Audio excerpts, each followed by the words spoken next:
have inserted tasks and a calendar, but didn't set the start date of our project. So we need to have a start date like every project. Project start date.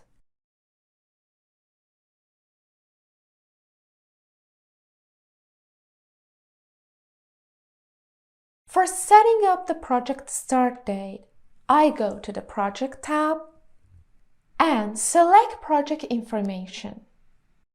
And in Start Date, I select 1st of September.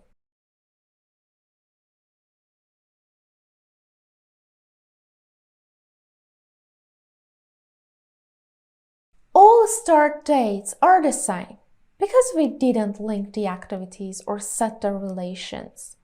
In the next lesson, we will work on relations. Now, let's give duration. Duration.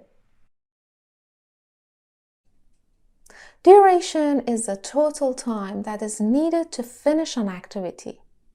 Calculating the activity duration relates to the activity type and its effort.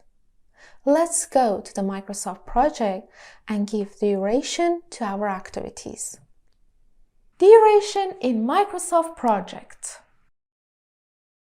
In the duration column, easily we can insert the days that each task needs to be finished. In the Excel file, I've prepared the durations of each task. I just insert 2 tasks duration in Microsoft project. The rest is your homework. Here, Get Inspired is 2 and Design is 1. It means 2 days and 1 day respectively. In the duration column, I insert 2 for Get Inspired and 1 for Design.